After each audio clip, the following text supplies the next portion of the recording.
this Clean Start perspective to LinkedIn, YouTube, Twitter, and Facebook. So hello to everyone out there. Hope you're viewing. And if you have questions, you can put them into the chat.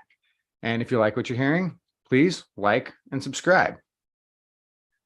All right. So welcome to Clean Start's Perspectives. These are supported by SMUD, Blue Tech Valley, River City Bank, and the CMC.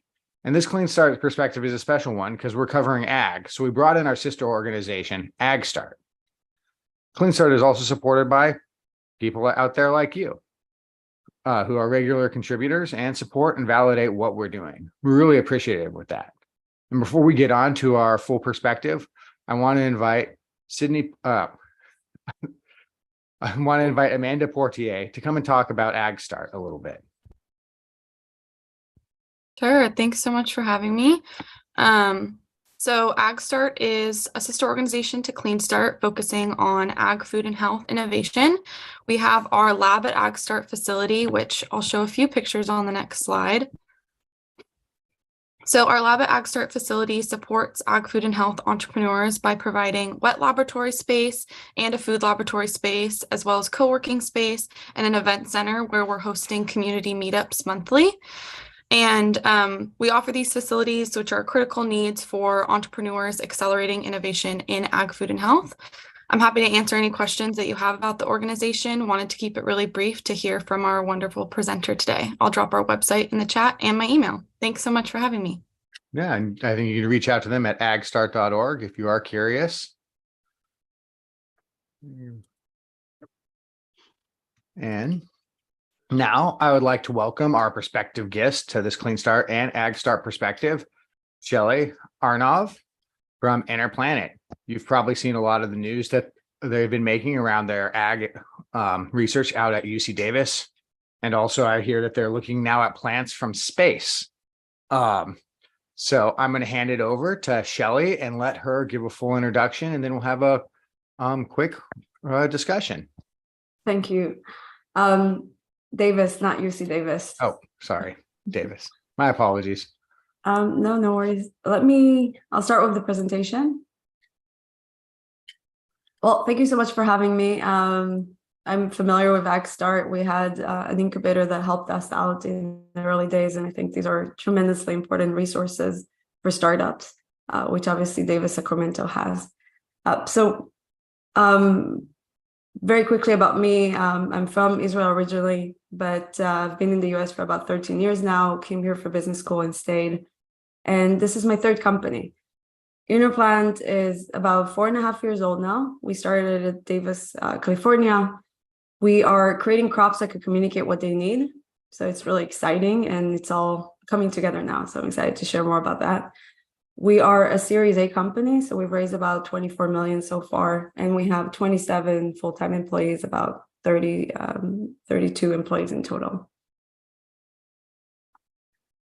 I want to start with where agriculture is, and agriculture is going through a really exciting transformation right now, which is for large-scale agriculture, moving from one size fits all, broadcasting really large fields that could be 100 acres, 200 acres, to being able to treat very small plots, all the way to individualized plant care.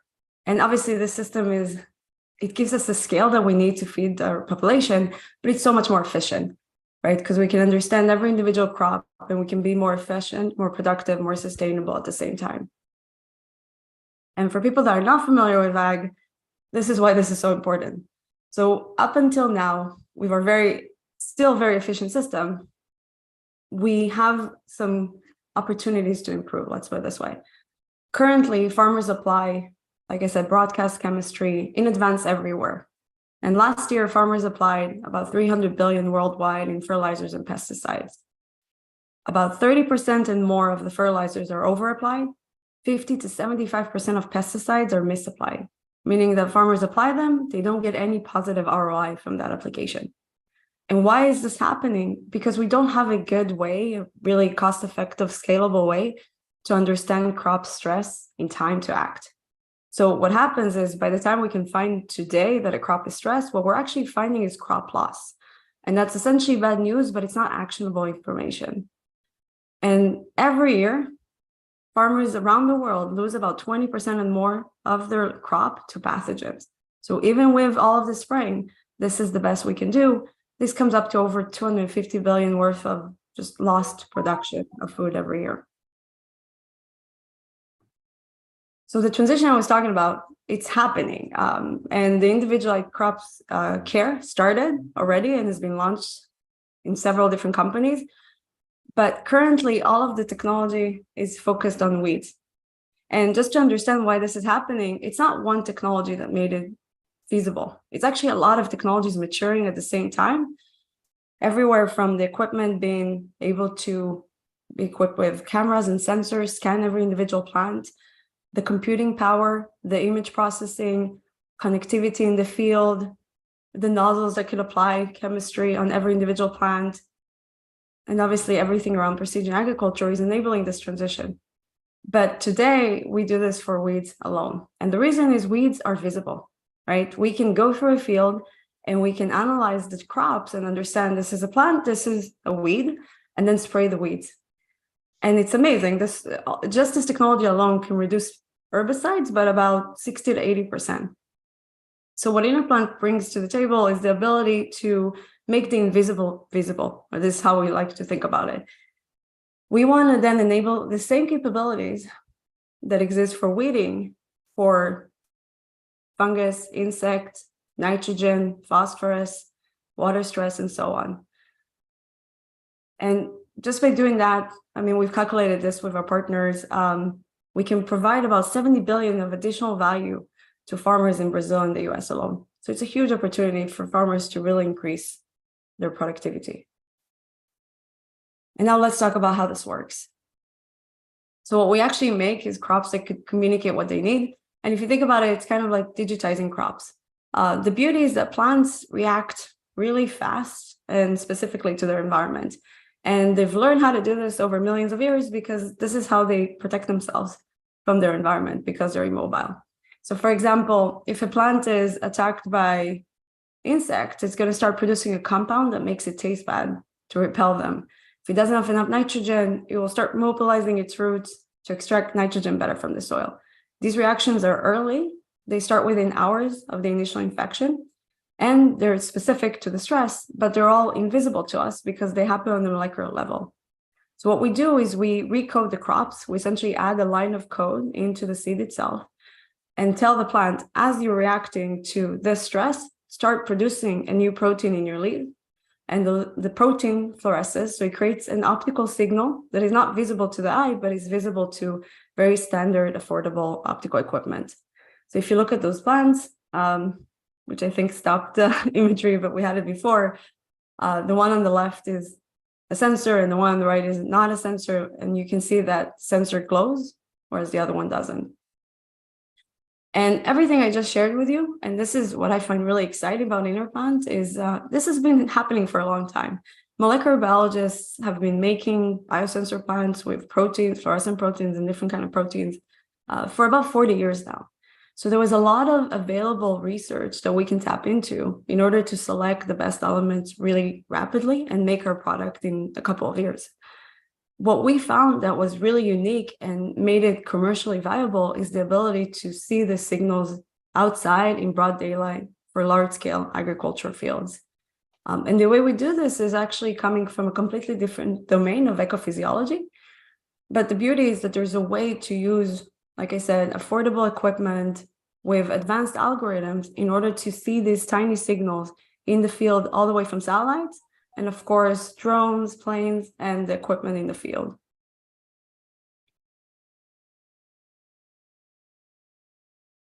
Oh, there you go. Now, the last part of what I'll share is how does this actually get to the farmers? And this has been a big sticking point for us from the beginning. We want to provide farmers not an additional technology or a new data set. We want to provide them a system that helps them be more effective, more efficient.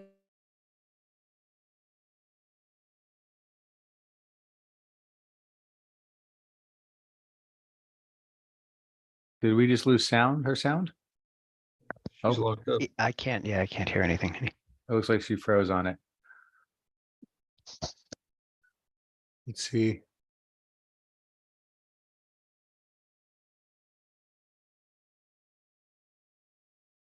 Huh.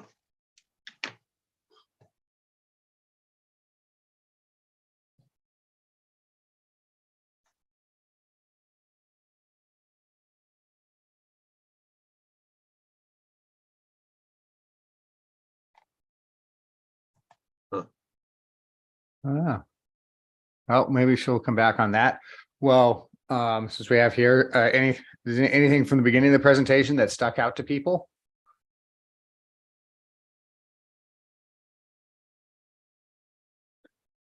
I'm definitely curious about the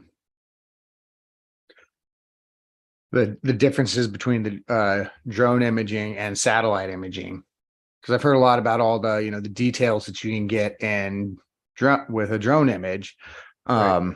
And when it's up at the satellite level is, I'd imagine you wouldn't be able to get the same quality, but you could do a satellite. That would be that would save a lot of, I guess, probably money of sending drones out all the time. I don't know anything about the Yeah. cost of buying the remote sensing data. Pam Maroon's on the screen there. If you're listening, Pam, are you familiar with this company, InnerPlant, and have some comments on it? Familiar with it? Yes, yes. I love what Shelley's doing. Hi, everyone. Yeah, but I have not paid attention to the new satellite thing she's doing. I mean, I know about the sensors in the plants, but she talked to me about the satellite work, and I haven't quite grasped yet. I think having the satellites look at what the plants are doing could give her a broader set of parameters to measure, I guess. Oh, Shelley's internet froze. Yeah, welcome back. Yes. Hold on, Oh, hi, Shelley. This We is what happens- were just chatting while we were waiting here. No, this is great. This is what happens when you have a monopoly on the internet. Yeah.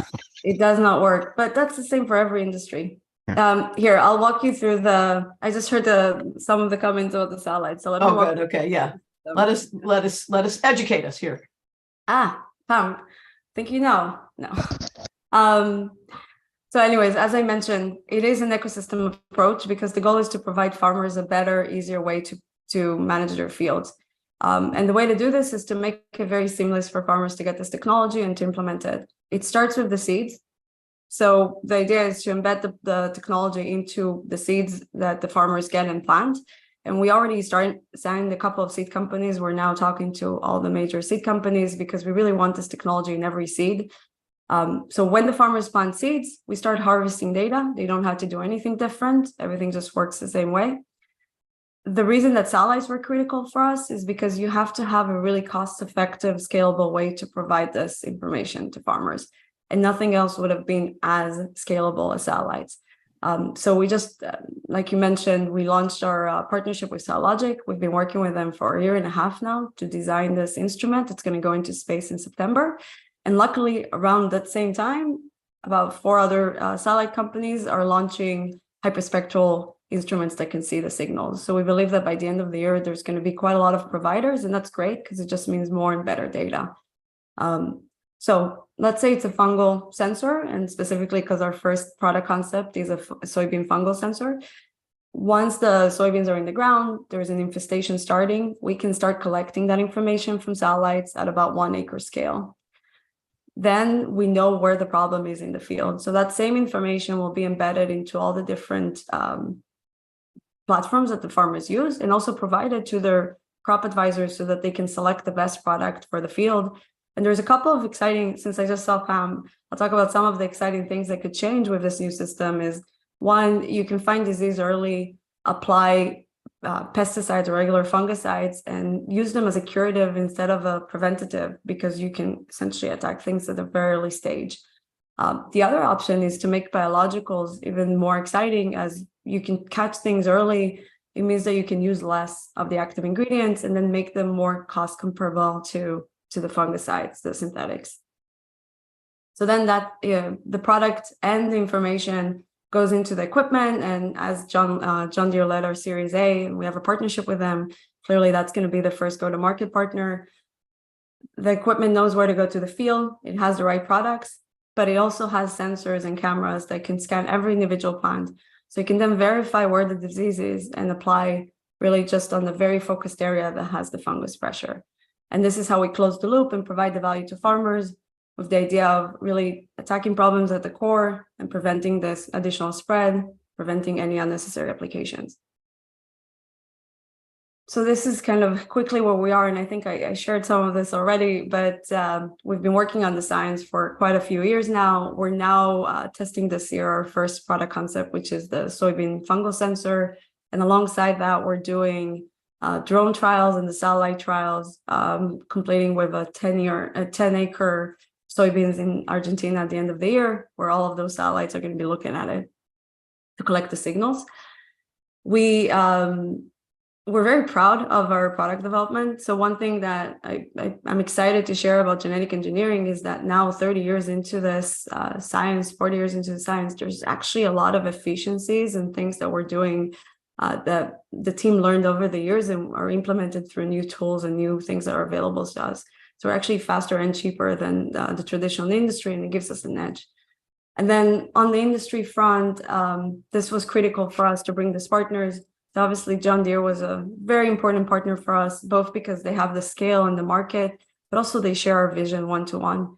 So we're all seeing the same world of being able to manage your fields better on the individual plant level based on the stress data.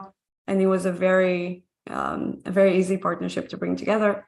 We also are very excited about our inner circle. So this is our community of farmers that actually paid to get early access to the technology.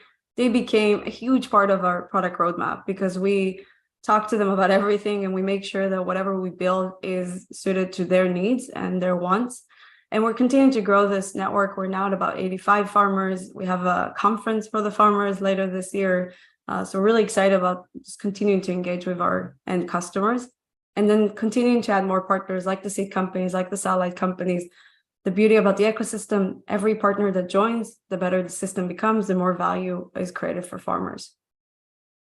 And then the last slide is really about the environmental impact. And I mean, I talk about this always the same, which is, I think the critical thing about impact is scale. And the critical thing for scale is the business elements. So our focus has always been, how do we get something that really excites our customers, that does what farmers want in a scalable way, with the right unit economics, the right margins to make it really ubiquitous. But the beauty about the system is that what's better for farmers is better for the world. It's not, there's no misaligned incentives here. Farmers want a safe and secure way to get off the pesticide treadmill. They want to apply less, they want to get higher yields, they want healthier soils. And what we can help them do by making their system more efficient is really eliminate all of the unnecessary applications. And what this can do, and especially on nitrogen, is reduce all of the unnecessary applications of nitrogen that are such a huge part of the emissions in agriculture, and not at the expense of the farmers because they're getting the best system that they can anyways. So the impact will come as the farmers benefit financially from the system at the same time. That's it. Thank you. Great. All right. Thank you very much. I'm going to toss the first question to Gary.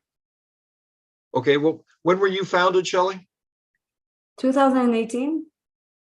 Oh, that's a very quick journey. Feels like a long time. Yeah.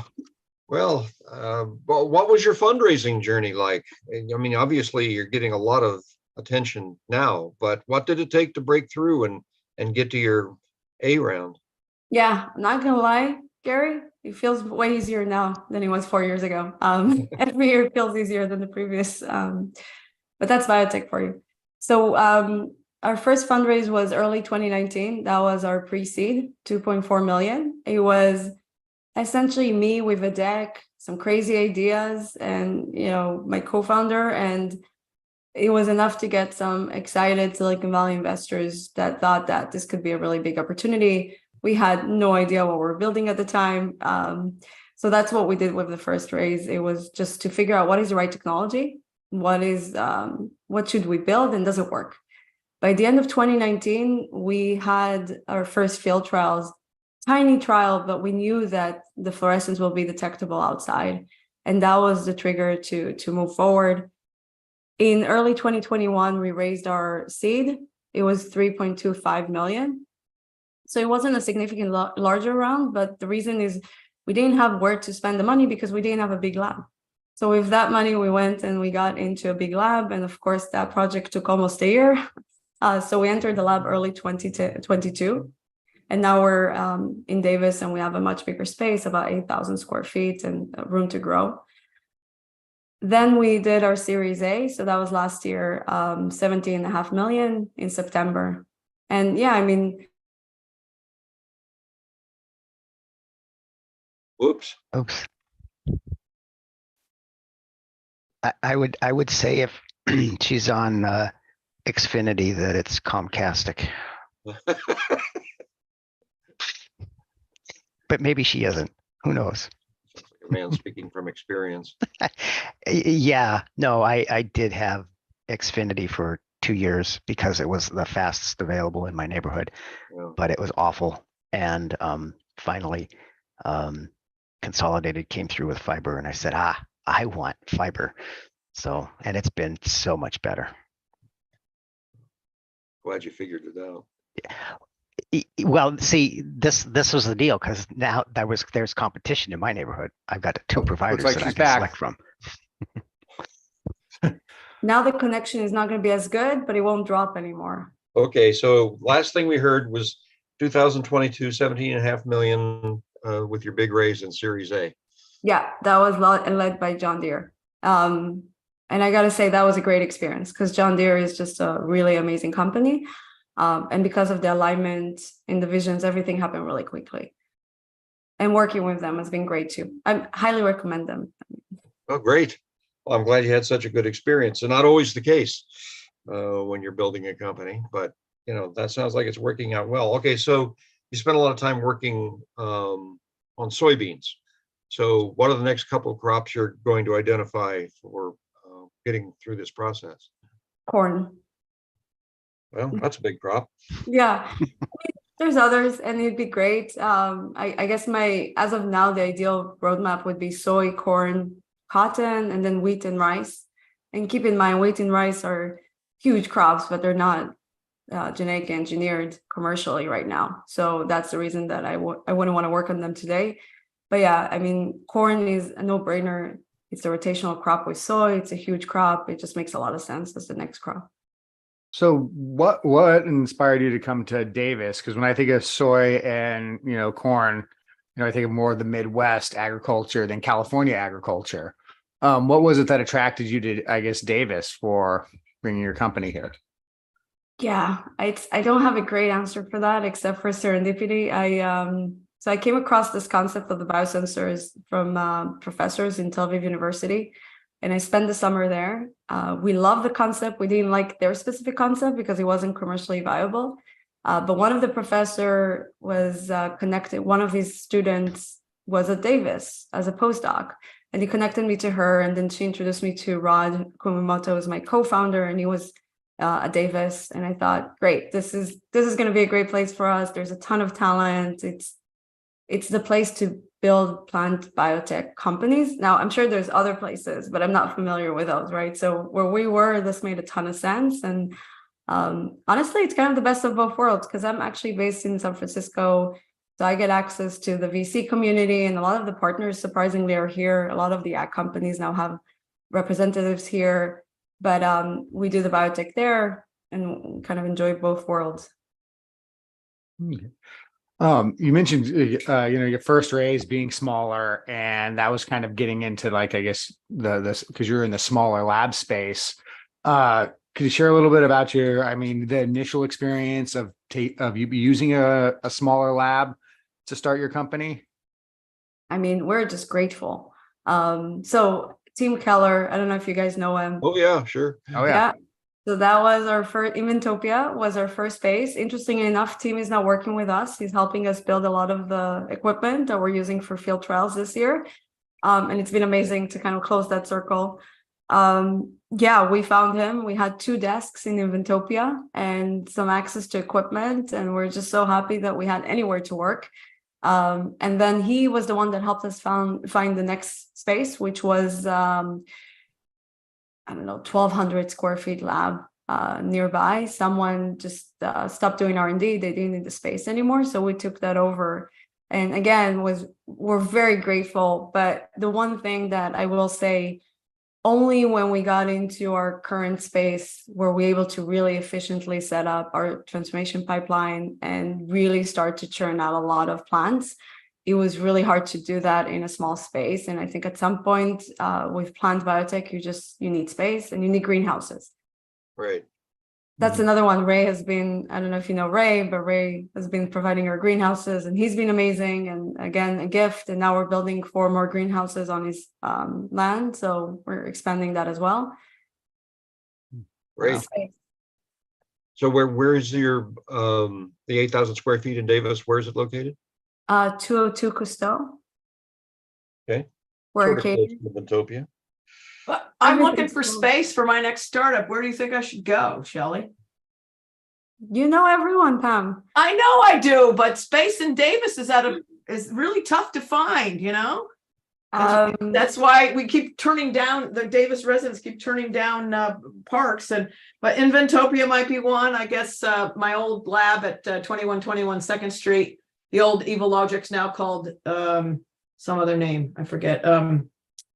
It's got some little bit of space, but it's not easy. Yeah. Let me ask Tim, because I know he built a big spot. I don't know what's going on with that, but Where? Inventopia? Oh yeah, no, I should talk to him. Yeah. Who There's a space opening adjacent to Tim that somebody's leaving. I just happened to be over there on an invitation to go over to Subwork and drink beer. near Inventopia?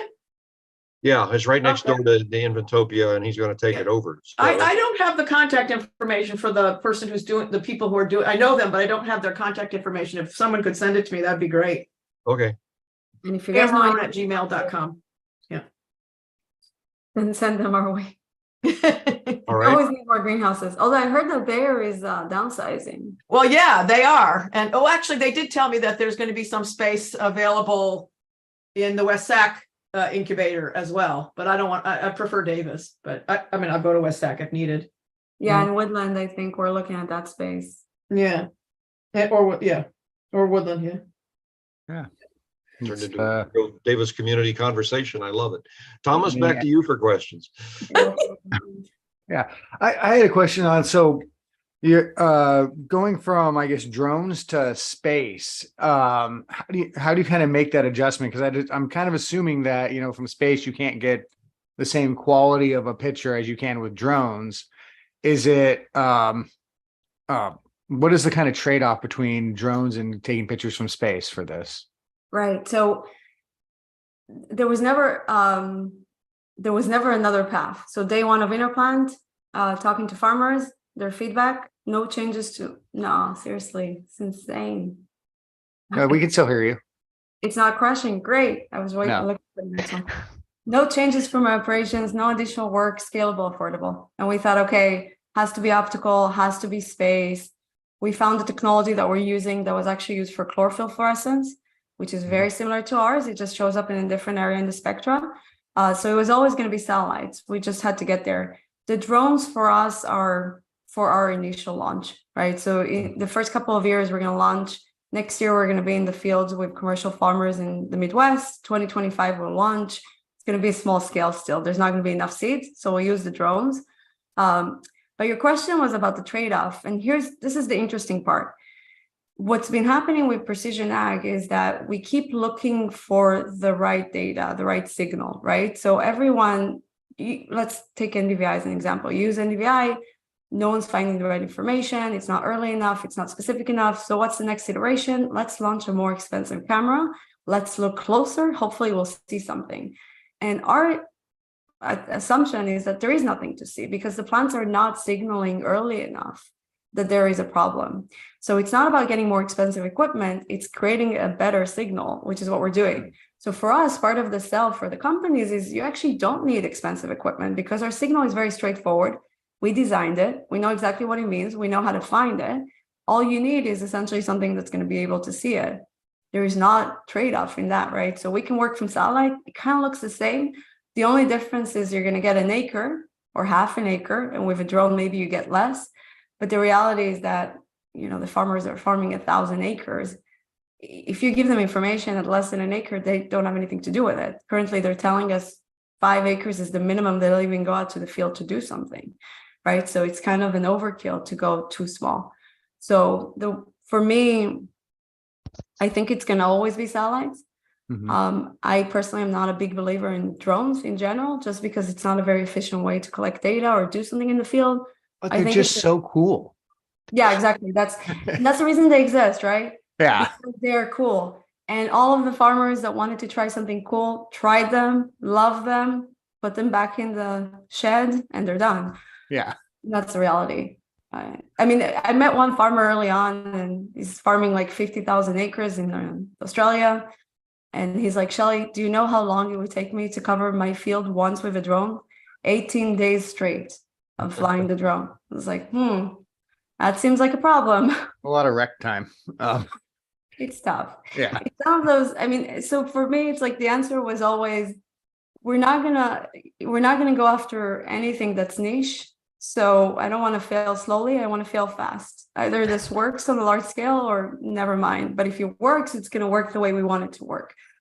It's been a lift. All right. I'm going to call on Peter, who's our resident grid expert, who's going to ask a plant question. I'm going to ask a plant question. Yeah. Well, I guess one thing I was thinking is, yeah, you're right. If you want to do a large area with one drone, that's true. But I've seen them do swarms of drones and remotely control them all. So I mean, you could conceivably have, a service where a farmer doesn't own the drone. He rents them, and the guy comes out or gal comes out and just does 50,000 acres in a few hours because he's got 1,000 drones that he can launch. And then you get more accuracy. But then again, as you said earlier, do you want the answer to that? I hope there's no drone people here. And if there are, I apologize. But that is a VC-backed business, meaning it works as long as the VC were willing to back it, because you can't make money that way. Right? For doing as what? a service is because flying drones as a service is not the way to make money. Basically, this is the pitch that you get. I'll do it as a service. The farmers will love it. Then I'll sell it to them because having service is too expensive. They'll buy it because they love it. And that never happens. That trade-off. Well, no, it's the same. It's the same as the satellite, right? I mean, the satellites are cheap. But the drones could be cheap too if one guy uses his drones to do a whole pile of land. I'll tell you, if he's busy every day. Right now, the best that they can do is 3. You still need to have someone because you still need eye of sight. The FAA is far from changing that. The live battery for something that actually sprays is like 18 minutes. So you got. No. I'm not saying you use the drone to actually spray things. You're just using it to scan. Collection. So you get 25 minutes, and then you gotta it just doesn't matter. I mean. So anyway, that's kind of beside the point. That wasn't really my actual question. My question was, if you're doing satellite and you're getting resolution of an acre or half an acre, but you were talking earlier of doing individual plants and spraying the right amount on each individual plant. So then to do that, you've actually got to have sensors on the spraying equipment, right? Yes, that as it's moving, and it's got to be fast acting because it's got to be able to read it and say, okay, this plant needs so much, and make sure that the right amount gets deposited on that plant, right? That's where John Deere comes in. That's John Deere, yeah, exactly. So that's what we're doing with them. Nothing runs like a deer. Nothing runs like a deer. We have a different slogan. Nothing funds like a deer. Yeah, I mean, so that's, you asked, we get into the drones and it's just like a whatever. But the idea is you have the 2 elements, and the 2 elements are equally important. You need to find things that scale cost effectively, and you need to act on them on the field level. And that's why it had to be equipment. And in my opinion, it had to be Deere because they're so far ahead in this journey, right? And they've already come out to the world. They've promised fungicides, insecticides through See and Spray, nitrogen, I think 2028. This is all public information. So all these things are coming, and what we're providing them is essentially the information to make that system work, right? To make it really, really efficient. Instead of trying to scan, you're never going to scan your way through this one. This is hard because weeds are visible, whereas you can't really see fungus. You can't really see aphids. You definitely can't see nitrogen stress. So that's where we come in. But the beauty, again, with the signals is they're very straightforward. So actually seeing our signals is easier than seeing weeds and doing image processing where you have to compare a bunch of stuff. It's either there or it's not there. And then we tell them what it is because we engineered it. And then that's how you close the loop. One thing I'd kind of say about drones is if your technology is going big at Burning Man, it's probably not something that's going to apply to farming. Is it going big in Burning? Oh, they have Now you're gonna drone give me a swarms that list make of pictures everything. and art and everything there, which is very cool, but it's very niche. And if you ever make it out to Intel here, they actually have giant drone swarm shows occasionally. Yeah. I wanted to toss it to Amanda to see if she had any questions. No questions right now. Everything is sounding really cool. Actually, I do have a question, and my plant knowledge is not very good, so maybe this is a silly question, but when you're talking about like the different problems that you're trying to address, will they produce different signals dependent on the problem? Okay, Yeah. so that's cool. No, that's Cool. a great question. Yeah. So for us, the limiting factor is the detection, right? Do the signals overlap too much where we can't see them? So we believe that with today's technology, we can do up to 5 from satellites, but that's going to be even more. I think at some point it becomes a question of, what do farmers really care about? What's going to be the next signal after nitrogen? That's really going to be a blockbuster. Every farmer wants it on every acre in the US. And maybe at some point it doesn't need to be that way. Meaning once the infrastructure is out there, then the heavy lifting of all of the equipment pieces and all of the data analysis and all of the partners are in place. It actually becomes easier to plug and play more niche products like micronutrients or things like that. Very cool. Yeah, I really enjoyed the presentation and learning more about it. Thank you. I think that's the big hope, moving from the giant economies of scale with nitrogen to more niche solutions that are healthier for the plants, healthier for the local environment, and also create more, I guess, revenue for the farmers. I mean, yeah. I was wondering if you could kind of talk to a little bit about that, because we've had other people who have talked about doing specialty nitrogen that's more niche for the specific farmers and getting away from the giant, nitrogen sources that aren't as, I guess, specialized, and the benefits of that. So is this a technology that would help with that, or how would that kind of fit into, I guess, that ecosystem? So the way I view it is we're not in the business of selecting products. Mhm. We can provide a really important part of the equation, which is early detection. Early detection will then influence a lot of the things that you can or cannot do in the field. The products have to perform. They need to be cost effective. They need to be easy to deliver to farmers. I believe that that's what it requires for any product to get good adoption. Yeah. And then we're kind of agnostic. We want everything to work better. But the way I view nitrogen, I mean, I wish we can move away completely from synthetic. I don't think that's a reasonable thing for me to expect in my career. But we do know that I think the numbers I've seen is 36% over application in the US. So that's going to go, right? Mm-hmm. And it's not going to go because InnerPlant has data that can tell you if the plant is stressed in the important times. It's going to go because there's going to be a whole shift. And it's an agronomical shift, right? So this is where John Deere is so critical. And I think all the players that they're going to bring into the loop, because you're going to tell farmers, don't apply 150 pounds in the fall. You better give them a full plan of what happens after that. So there's no yield loss, right? And it requires the right product. It requires very likely autonomous tractors that can go at any time. So there's no scenario where there's stress and there's no one to drive the tractor. All those things need to exist. And I do believe by 2028, they will. And then the farmers will apply less because it's economically better for them. As long as they're not taking the risk of under applying or under fertilizing, they'll do it. But to your question, the alternative products have to compete, right? At essentially 1-to-1 with the fertilizers that exist, or the farmers will choose the synthetics. And there's not much we can do on that front except for help them succeed. Better living through education here. Yeah, so I'm gonna, I guess, let you kind of have the last kind of anything that you want to leave our audience and people watching with, Shelley. So There's any concluding remarks you might have? I mean, and again, this is my perspective, right? So there's many good ways to build a company. I would say, because this is for the startup community, for agriculture, for VC-backed businesses, go big, because that's what it takes to succeed, right? So it's scary. I've had a lot of people over the years constantly telling me, don't go after soy, don't go after corn, go after small stuff, go after other stuff.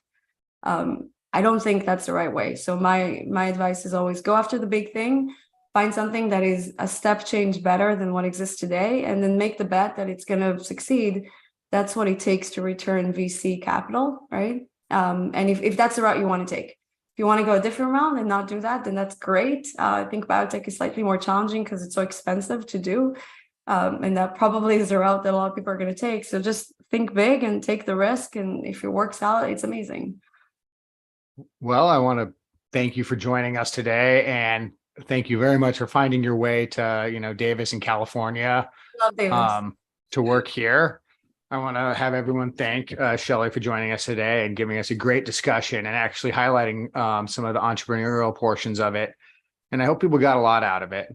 I also want to thank AgStart for being here. Thank you, Amanda, for telling us about that. And remember, you can check out agstart.org. And if you like what you saw here today, make sure that you like and subscribe. You can find us on Instagram, Facebook, Twitter, LinkedIn, YouTube, Empower Innovation, the CEC's Innovation Hub, and the internet. So thank you all for coming in today. Another big thanks to Shelley. And thank you everyone out there, and have a good day. Thank Thank you very you. much. Thanks, That was Shelley. great. Thank you.